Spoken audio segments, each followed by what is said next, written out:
Hey everybody, Dirili here. Thank you so much for joining me for another episode of Twilight Romance, along Albert's route for chapters 3 and 4. Sorry it's been such a long break since the last episode, but yeah, if you listened to my last audio log, you know why I was gone. Well, since I'm doing 2 episodes per thing, and we can only do 11 chapters, we get 6 episodes per guy, so yeah, we'll definitely be able to finish Albert before Charming Empire comes out next week.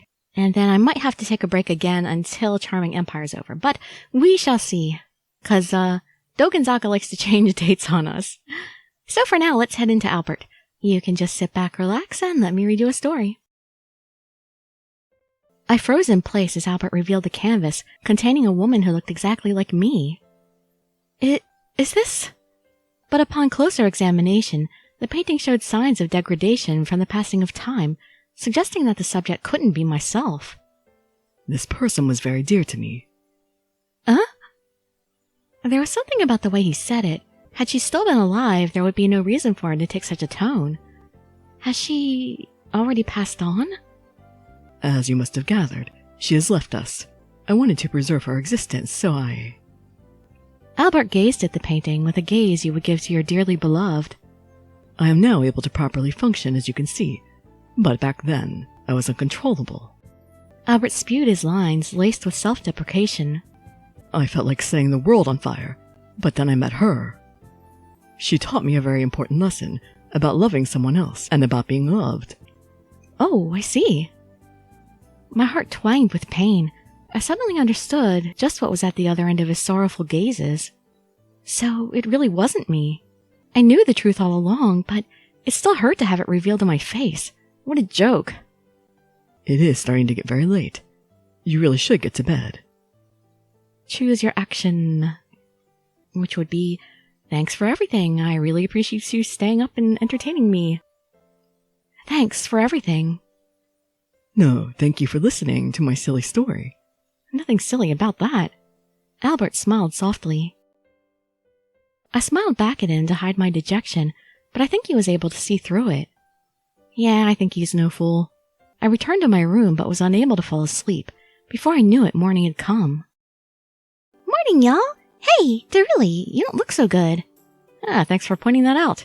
Yeah, I didn't sleep well last night. Oh, up all night due to lovesickness? Yeah, maybe. Hit the nail right on the head, girl. Say looked at me with expectation, but I could only respond with words strung together without any feeling. There's no way I could say it's unrequited love. Wait a second. Unrequited love? There's no way! How could I, 40-year-old Dirili, love an old 30-something-year-old man? What are you going on about by yourself?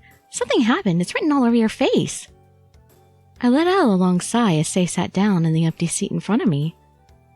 I'll listen to all of your worries. Just spit it out already. You don't have to make such an unpleasant face. Well, I won't force you to talk anyway. What do you think you're doing now, Say? Man, that aside, have you heard about the new freaky case? Freaky case? I heard that they found a bunch of dead animals drained of their blood. No way that's a simple prank. That would be a horrible prank. That couldn't be Ray, could it? Just thinking about sucking the blood out of an animal made my skin crawl. Those poor animals. It's the talk of the town, girl. Did you miss the news this morning? Apparently. Say pressed on with her imposing questions, but my lack of a response led her to sigh and shrug her shoulders. What's going on? Are you actually lovesick? Morning. You're full of energy this morning, aren't you, Say? Isn't she every morning? Just like you? Akira plopped down in the seat next over with a shocked expression. He usually arrives at school before me, but it looks like I showed up first today since I didn't sleep well. Hello. Good morning. Did you see the news, Akira? What? Geez, you too? Well, Ray is here, so I'm going to go to my desk. I'll tell you all about it later. Say shot up out of her seat and ran over to greet Ray. I followed her with my eyes, accompanied by a few complex feelings. He wouldn't go so far as to target Say, right? Hey, how are things going living with them? Akira lowered his voice and asked me worriedly. I fell silent, unable to simply nod yes. It's wonderful! Living with a bunch of hot guys in a mansion. It's awesome! I'm sure Akira would get crazy worried if I told him Ray almost attacked me again. But I was protected, so it's all good. Albert is looking after me, so everything's all right. I wasn't lying, but I wasn't being wholehearted. Akira seemed to have noticed and had a gloomy look on his face. Would it be a problem if I lived there too? Well, you're gonna have to ask them that. Say what? You know why I'm worried Wait, no, never mind. Forget I said anything. I sat there silently as Akira bit his lower lip in frustration. I'm not the one to ask, man. It's not my place. I really don't think I'd be able to find my way through these woods. I unsteadily wandered through the silent forest. Up above was a brilliant full moon, just like last night. The moon was shining bright, but it still wasn't light enough to illuminate my current mood. Why am I so shocked by this? Albert had been accompanying me to and from school, so he was here next to me. But thanks to the shock from last night, I can't even remember what we talked about. I mean, Albert sure is nice, and my lifestyle's changed like I wanted, but still. The twangs in my chest could possibly be related to the strange feeling I got when we first met. Just then, the brush up ahead started to rustle. You don't think stray dogs roam around here, do you? I had my head in the clouds the whole way home, but I do remember Albert mentioning that I should keep my eyes out for stray dogs. The sound grew louder, and a shadow approached from the thicket, but it looked pretty large for a dog. It's gonna bite! Is it Akira in wolf form? Here you are. Albert! The tension fell right out of my shoulders, and I almost fell to my knees. Choose your action. Were you looking for me? You scared the bejesus out of me, Albert. Were you looking for me? Why, of course. Have you forgotten? His warm expression made my heart race. I do believe I promised you my protection. However, it would be easier if you stay on the grounds. He gazed at me with a blank stare. He's thinking about her again. Rather than being frustrated, I just felt sadness. No matter what I did, he wouldn't see me for me. He's looking right at me, but not actually seeing me. Could there be anything more sad? Is something the matter? I looked up from the ground, but my head felt like it weighed 1,000 pounds. No, I was just starting to lose my way, so I'm glad you showed up. I tried to force a smile, but before I knew myself that my face was a wretched mess, I think Albert saw right through it. His face furrowed into a sad smile. Dirili, would you like to take a walk with me? Huh? You seem stuffed up from your new routine. I thought a brisk walk might help you relax. Yes, I'd love to. Especially with you. I'm sure the officers mentioned this to you, but they do not want you leaving the mansion. When we return, let us explain to them that I took you out for a walk outside. Is that okay? Why is he sticking his neck out for me? Because I look like that woman? I couldn't help but think so. However, I really did wish deep down that he was doing this because of who I actually am. Maybe it is by now, maybe it started out the other way, but he likes me now. For now, even should it be for a fleeting moment of false happiness, I'll take it. I also have a matter to discuss with you that pertains to the young Mrs. Appleby. His sad gaze turned down to the ground, illuminated by moonlight. Is there something beyond Ray's condition? Yes, it is a sad story involving their early life. Albert's rock-solid gaze froze me in place, and I couldn't look away. Oh, don't scare me like that. All right, here we head into episode 4. So, what did you want to talk to me about? I walked next to Albert through the woods, now illuminated by the moonlight. I don't even care if we don't talk. Just walking together like this is nice. Not only that, but I think I was also afraid of what was about to be revealed to me. I will begin once we distance ourselves from the mansion. I would not want the masters to hear. Why? You would think it kind of be common sense that I should be told about what's going on. After all, Leo kind of seemed to want us to know. After walking quite a way from the mansion, Albert's expression changed to a look of determination as he opened his mouth. Well then, allow me to inform you about the young masters. Please do. First of all, I am sure you have noticed by now, but their parents are no longer with us. Oh. I hadn't noticed, possibly because my parents have been gone for so long now. Yeah, I guess a normal household would be children living with their parents. My heart ached a little. Judging by your face, it seems that you did not take note of their absence. I'm not that observant, apparently. Albert seemed a bit distant as he spoke. I'm sorry, No, my apologies. I should have had more consideration concerning your personal circumstances. How do you... I am your substitute teacher. It is only natural for me to know my students. Oh, I see. I thought for a second that he overheard the conversation I had with Ray. That's a possibility, too. I apologize for dredging up painful memories. No, that's okay. It is a fact, after all. There's no use trying to run away from the truth. As I spoke, I looked up to the full moon. The beams of moonlight seemed to wrap me up in a warm, loving embrace. Albert watched me with a painful expression. You surely are quite strong. What? Oh, never mind that.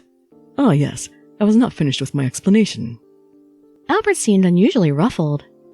Well, he doesn't look that way. He's smiling, looks happy enough. Take your time. I'm not going anywhere. And that's exactly what I said. Take your time. I'm not going anywhere. Gotta love it when they say exactly what you just said. You truly are. I knew that look, but this time I was able to be here for him. Excuse me, let us continue. Albert regained his composure and began to continue his story. The young masters were born to a family destined to be hunted down. Did they do something really bad? No, I cannot divulge any details, but for now I shall refer to it as a fated bloodline. So, is that the reason their parents are... Yes. By the time I had received word that they were being followed, it was already too late. It was all that they could do to allow their sons to escape. Their story struck a few chords in my past, and I ended up blinking as if dust got in my eyes in order to hide the tears welling up. I have been told that their parents passed away right in front of them. I wonder if the face Ray made when he heard about my parents was out of empathy. I recalled the strange expression Ray had made. Perchance, did Mr. Ray make mention of this last night? Albert posed a strangely specific question. He probably saw me scrunch my eyebrows trying to remember the details. He didn't say anything about it, but he did make a strange face when I told him about my parents. Forgive my badgering, but would you repeat to me exactly what you said to Mr. Ray? I summarized the conversation I had with Ray. The story of how my parents had been killed before my eyes, that the killers sucked the blood out of their bodies. Their blood was drained? Yes, similar cases pop up every so often. The cops say it's a series of targeted attacks, but in the end, they have no suspects and no leads. This time, it was Albert making a strange face. And you explained all of this to Mr. Ray? Should I not have? Is that really why he had a weird reaction? I would have to say it was quite possibly a mixture of the story's similarities plus his strange fixation with blood. I would advise you to keep your distance from Mr. Ray. A cold breeze whipped through. Albert's back was now to the moon, and his expression combined with the eerie backlight created a frightening sight. But as someone who's been through the same thing, I want to help as much as I can. You must not. The weight he bears is much too great for your shoulders. Choose your action. Man, honestly, I want to say, no way, I got this. But no, I gotta say, is that so? Really? Is that so? I really think I'd be of at least some aid. Don't be so vain. Pretending to be some kind of savior will only lead you to sacrifice yourself. There is nothing to worry about. You are already doing your part. Albert calmly smiled while reassuring me, so I nodded for the time being. Still, if one person could help him, I think I would be the most fit for the job. May I ask one last question? Be my guest. From what I've gathered, don't you think Ray's pica disorder could have been caused by the trauma? That is a private matter which I cannot discuss. Albert refused sternly. Please refrain from holding interest in Mr. Ray. Aw, come on. Okay. I can't help it. The mind wanders. It's like saying, don't think about that cat. Of course you're going to think about the cat. Very well. Let us return to the mansion. It is getting late. This isn't the mansion. It was the day after my Oh, we just totally skip everything now. Okay. It was the day after my midnight excursion with Albert. I was walking home from school alone. I'm going to stop by Akira's to pick up a few things, so I left school without waiting for Albert. Bad idea, girl. Bad idea. You know people are trying to kill you. You should not go without an escort. It'll be fine. I only need to make a quick stop. Huh? What's that? Of course. Through the crowd, I spotted Ray. He was walking in the opposite direction of the road to the mansion. What's he up to? Don't tell me he's after more animals. Well, don't follow him! After hearing the background story from Albert last night, I began to feel sympathy for Ray. If this was caused by his parents' death, then there must be something I can do. Foolish, foolish girl. I decided to follow Ray. God, really, this is a horrible idea. What the heck is she thinking? I don't know. I'm with you on this, Akira. I had no idea that Akira was also following me. It's a train. Is somebody following him too? I followed Ray out to an abandoned factory on the outskirts of town. The thick smell of waste oil assaulted my nostrils. This place is pretty decrepit. I'll bet the only people who come here are kids dared to spend a night in the place. A deserted building. Ray must really be... I heard the bloodless animal bodies were found in remote places. If that's true, then... Ray suddenly stopped in his tracks in an open room. Why'd you come out from there instead of sneaking around? Yeah, as usual, I make a terrible ninja. I guess he noticed me. I walked out, away from the wall to where Ray could see me. Well, looky here. Did you follow me here? You're pretty considerate for a snack. Oh, getting right to it, huh? Ray, I know there must be a way to cure you. Please just stop this and let's go for help. Aren't you afraid of me? No, because nobody told me the truth about everything, which they should have. I heard how your parents' death caused your, Just you said that. I've been drinking blood since I was born. I know you must be full of grief, but now's no time to lie. Come on. I pressed further, but Ray made no effort to hold a conversation. He just stood there and grinned. He finally stopped grinning, but I never could have foreseen the words that would come out of his mouth next. Oh, I feel like you're misunderstanding something. You know I'm a vampire, right? Nope, I didn't. Well, Dirili didn't. Dirili in the story didn't. Real Dirili did. And even if he wasn't, it just was not a good idea to follow him. Oh, man. I mean, just simply the possibility that he was psychotic. Alright, well, anyway, I hope to see you in that next episode for chapters 5 and 6. See if Akira is going to save us by himself, or if, somebody else is going to show up to rescue us, since it's Albert's route. Hope to see you there, or in some of my other videos. And I'd be so grateful for any likes, comments, subscriptions, or shares with your friends to show some support. Thank you so much for joining me, and I wish you all health, happiness, and safety.